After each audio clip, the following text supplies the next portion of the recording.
On sait seulement qu'en allant voir André et son orchestre, on passe une soirée inoubliable. C'est pour cela que nous parcourons le monde. Je veux toucher le cœur des gens. Le monde de la musique est sous le choc, après la révélation stupéfiante autour de Hidden Fortune d'André Rieu. Connu pour ses performances époustouflantes et ses compositions intemporelles, personne ne s'attendait à l'effet de surprise provoqué par sa dernière annonce. Derrière cette grandeur se cache un héritage secret. Une fortune si colossale et si profondément personnelle qu'elle a laissé sa famille en larmes. Mais ce n'était pas que des larmes de joie. Cette histoire est bien plus riche qu'on ne l'imaginait.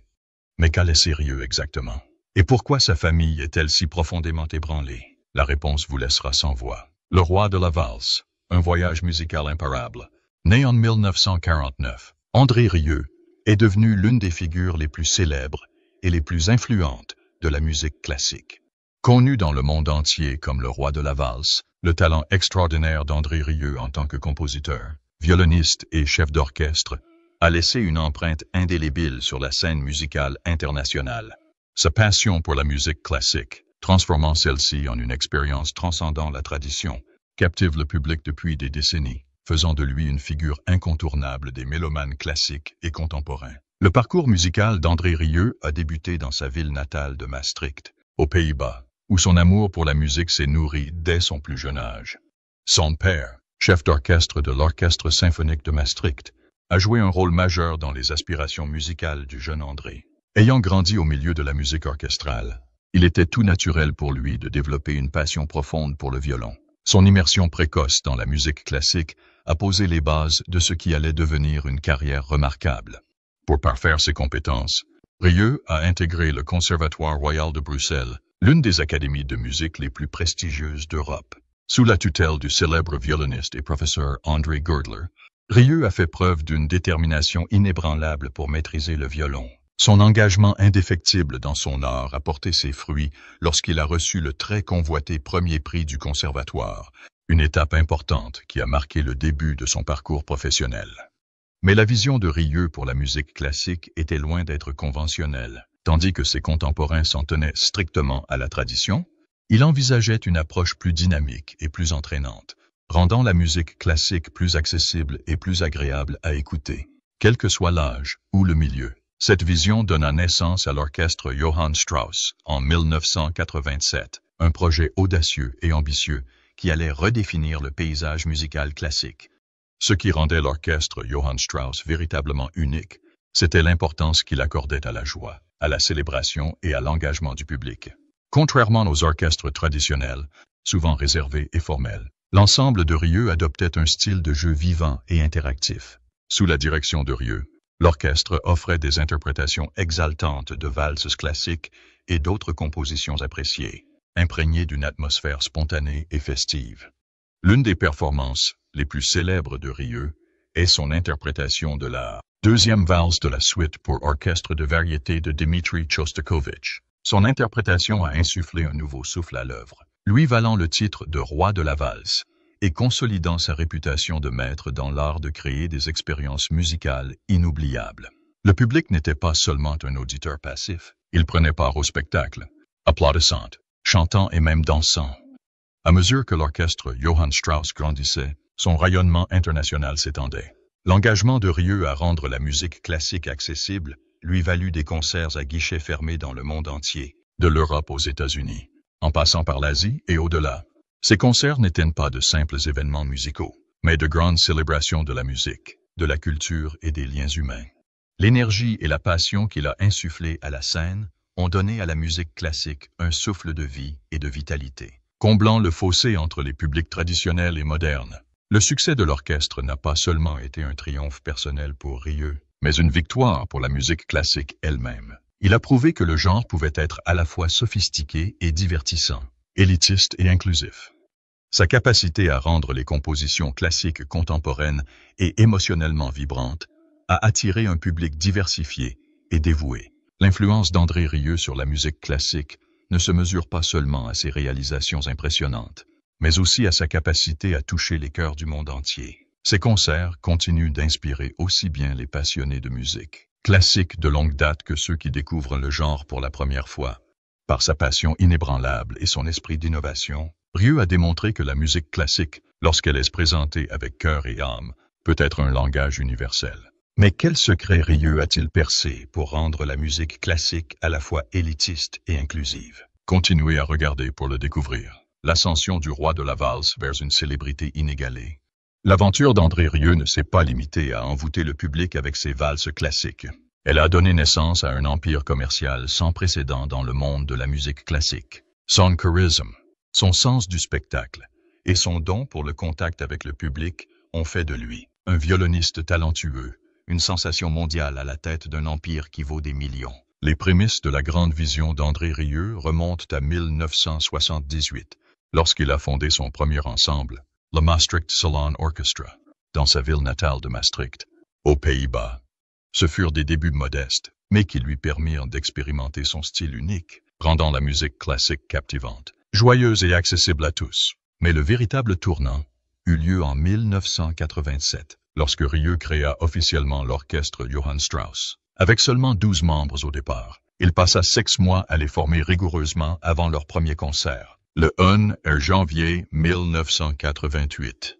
Contrairement aux orchestres traditionnels, ce groupe a adopté la vision de Rieu, des performances vivantes et interactives, captivant un public habituellement réticent à la musique classique. La popularité croissante de l'orchestre a entraîné une augmentation de sa taille. En 2008, il comptait 43 musiciens, et entre 2008 et 2020, ce nombre a atteint le chiffre impressionnant de 50 à 60 membres.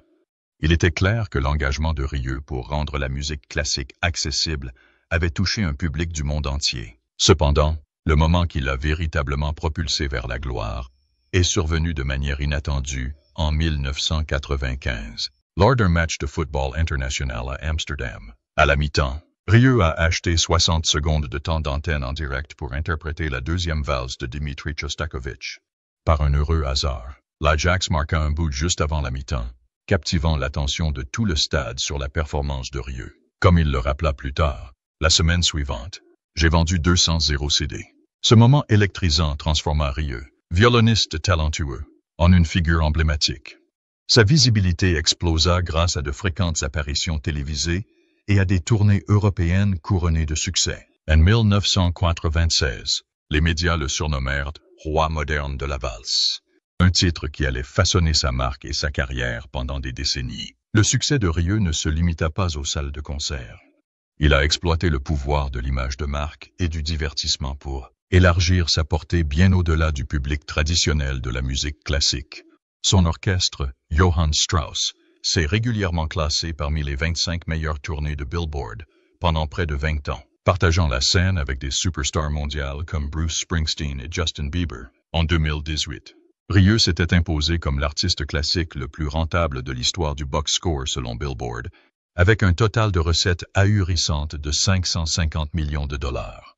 Contrairement à de nombreux musiciens classiques qui dépendent de financement public ou de soutien institutionnel, l'entreprise de Rieu a prospéré grâce à ses propres moyens. J'ai besoin d'1 million de dollars par mois rien que pour payer tout le monde, et sans les tournées. C'est encore plus, a-t-il admis. J'ai 110 salariés et 5 autres qui travaillent pour moi en freelance, donc c'est une grande famille. Maintenir une activité d'une telle envergure nécessitait de multiples sources de revenus. L'empire de Rieu s'étendait au-delà des concerts.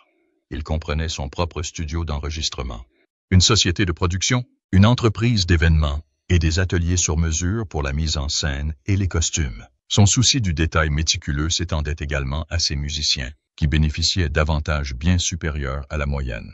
Un chef professionnel préparait leurs repas, des professeurs de fitness veillaient à leur bien-être, et des bus Mercedes-Benz sur mesure les transportaient de ville en ville. Rieu a même mis à disposition un jardin d'enfants privé pour les musiciens voyageant avec leurs enfants. Son approche non conventionnelle de la musique classique n'était pas exempte de critiques. Certains puristes classiques ont qualifié ses performances de trop sentimentales ou commerciales. Mais Rieu a accepté ces critiques, insistant sur le fait que ses spectacles étaient destinés à créer une expérience joyeuse et immersive, où la musique, la danse et les costumes se combinaient pour créer une soirée magique. J'essaie de créer une œuvre d'art totale, a-t-il expliqué, s'inspirant du concept du légendaire compositeur Richard Wagner, qui consistait à fusionner plusieurs formes d'art en une expérience harmonieuse. Sa vision s'est avérée un succès phénoménal. Contrairement aux orchestres traditionnels qui peinaient à trouver du financement, l'entreprise de Rieu est restée rentable grâce à la vente de billets, de DVD, de produits dérivés et même de plateformes de streaming. Il a créé une marque alliant tradition classique et divertissement contemporain, s'adressant à un public du monde entier en quête de nouveautés. Pourtant, le chemin vers le succès de Rieu n'a pas été sans embûches. En 2008, il a frôlé la faillite après avoir investi massivement dans une somptueuse réplique de château, bien plus coûteuse que prévu. Cependant, sa résilience et son indépendance financière lui ont permis de rebondir et d'en sortir plus fort que jamais. C'est sa capacité d'adaptation et d'innovation qui lui a permis de surmonter les difficultés financières du secteur. Alors que de nombreuses institutions classiques étaient confrontées à une baisse de leur audience, André Rieu continuait d'attirer des millions de personnes grâce à son mélange unique de tradition et de spectacle. Ses concerts n'étaient pas de simples performances, mais de grandes célébrations où le public se sentait libre d'applaudir, de chanter et même de danser, une pratique rarement observée dans les salles classiques. En refusant de suivre les règles rigides du monde classique, Rieu s'est taillé une place à part. Son empire prospérait grâce à la joie, à l'émotion et au sens du spectacle, permettant à la musique classique de s'épanouir dans un monde moderne qui semblait souvent trop rapide pour un art aussi intemporel. Mais comment André Rieu a-t-il bâti un empire et une fortune en brisant le moule classique? Continuez à regarder pour le découvrir. Le château d'André Rieu, symbole de réussite musicale et de rêve d'enfant. Le parcours d'André Rieu, qui a transformé la musique classique en une expérience accessible et joyeuse pour tous, se reflète dans le succès fulgurant de son empire financier. Ses réalisations remarquables vont au-delà des salles de concert et des mélodies de valse. Elles touchent profondément sa vie personnelle, comme en témoigne un achat qui symbolise à la fois ses rêves d'enfant et son extraordinaire réussite. Cet achat, un majestueux château du XVIe siècle à Maastricht, cœur de son empire musical. Le château de Rieu n'est pas seulement une demeure de luxe, c'est le joyau de sa fortune, niché au cœur de Maastricht. Ce château, connu sous le nom de Maison d'Atour aux Petites Tourelles, est un symbole éclatant de son ascension vers une renommée mondiale. Cependant, ce magnifique monument historique ne faisait pas partie des projets initiaux de Rieu. Lors de vacances dans le sud de la France en 1999, son comptable l'appela pour l'informer que la façade du château était à vendre. Au départ, les Rieu ne cherchaient pas activement une nouvelle propriété. Mais quand l'occasion se présente, il est impossible de l'ignorer. Nous ne le recherchions pas vraiment. Mais bon, l'occasion ne se présente pas souvent, se souvient Marjorie Rieu, l'épouse d'André.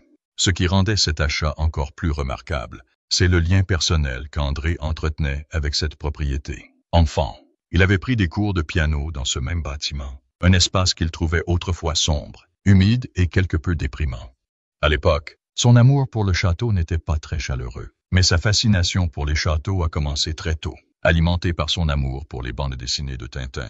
Dans l'un des albums, Tintin et le professeur Tournesol vendent une invention et achètent un château, et le jeune André se souvient avoir pensé « Je voulais y vivre ». Ce rêve d'enfant s'est réalisé le 11 septembre 1999, lorsqu'il a acheté le château pour 1,45 million d'euros, soit environ 1,9 million de dollars.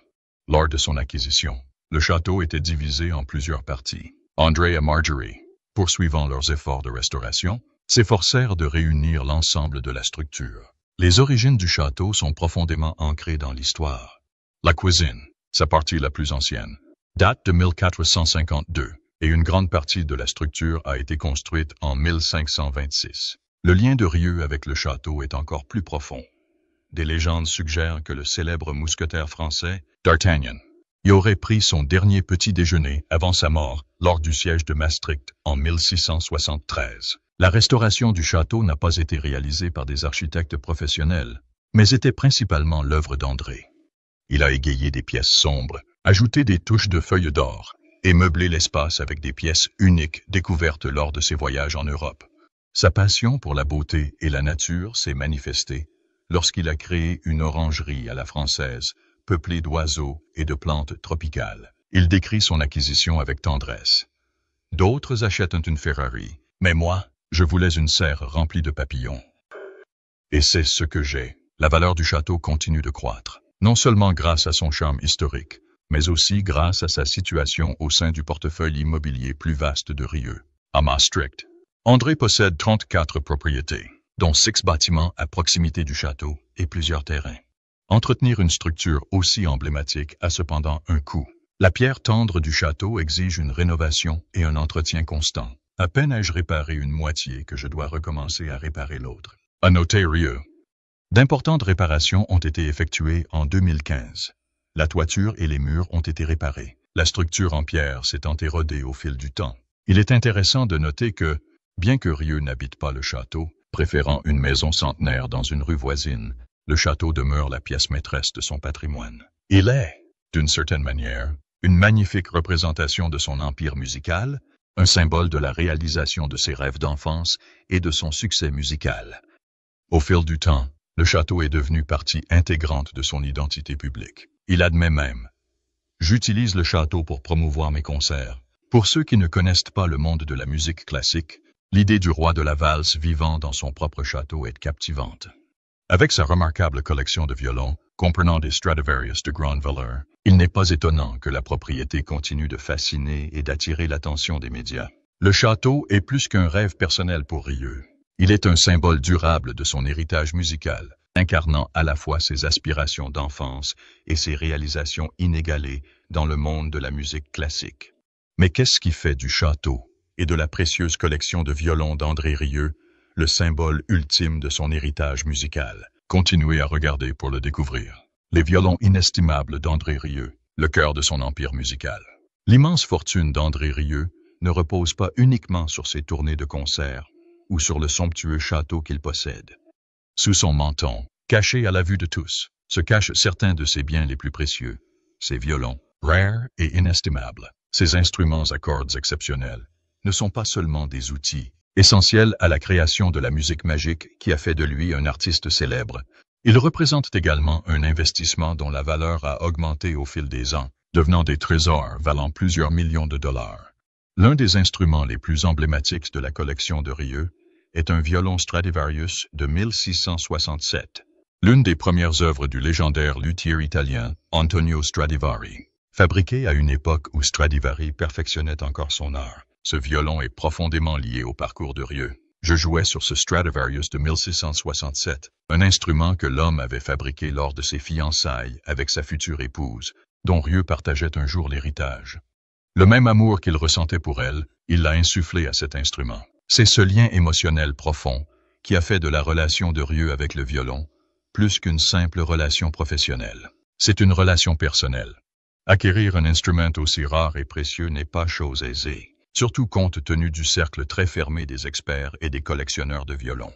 Rieu se souvient de la difficulté d'en trouver un, décrivant la quête d'un Stradivarius comme une quête hautement exclusive. Il faut absolument percer dans le monde du violon. Le monde est petit, seules 3 ou 4 personnes décident de tout, a-t-il noté. Dès que la nouvelle s'est répandue que Rieu cherchait un Stradivarius, les offres ont afflué. Ils sont venus comme des mouches sur du miel, dit-il en souriant. Musiciens et collectionneurs du monde entier cherchaient à lui faire parvenir leurs instruments. Impatience de voir le virtuose les jouer, le succès de Rieu grandissait, tout comme sa collection. Il opta finalement pour un Stradivarius encore plus rare, datant de 1732. Avec ce nouvel ajout, les médias rapportèrent parfois des dates différentes, le violoniste alternant entre les deux instruments emblématiques. Mais qu'il s'agisse du 1667 ou du 1732, les deux violons font partie intégrante de l'histoire de la grandeur musicale de Rieu.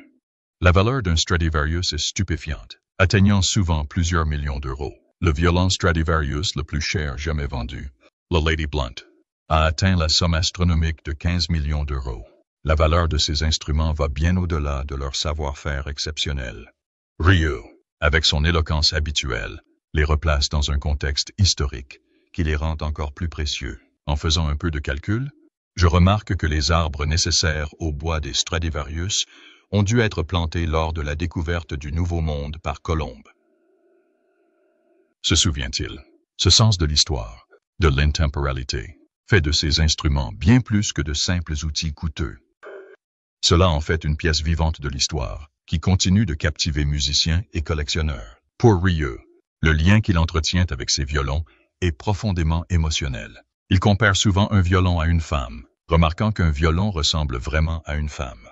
Elle est unique. Il y a beaucoup de femmes, mais on n'en aime qu'une. Avec un violon, c'est pareil.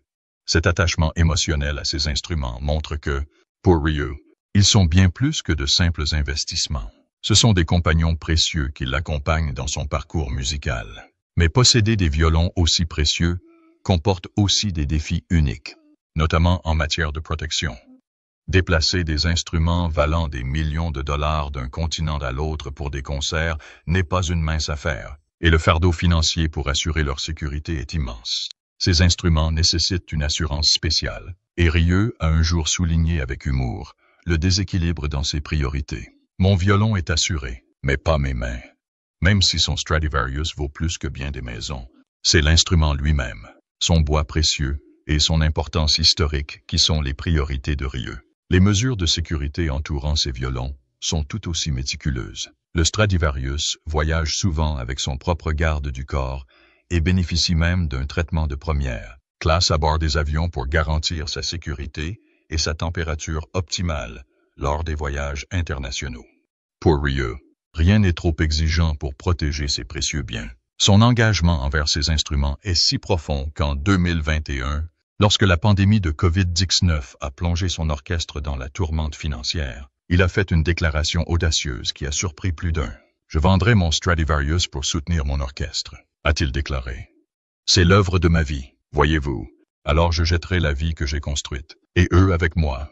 On le fait ensemble. » Sa volonté de se séparer de l'un de ses biens les plus précieux pour assurer la survie de son orchestre témoigne de l'importance que Rieu accorde aux liens qu'il a tissés au fil des ans avec sa musique et ceux qui la font vivre. Heureusement, la pandémie n'a pas obligé Rieu à prendre des mesures aussi drastiques, et les concerts ont repris avant qu'il n'ait à envisager de vendre son précieux violon. Mais le sentiment qui se cache derrière ces mots témoigne de l'amour et du dévouement sincère qu'il éprouve pour les instruments qui ont joué un rôle si essentiel dans son parcours. De violoniste de petite ville de Maastricht à roi de la valse, adoré par des millions de personnes à travers le monde,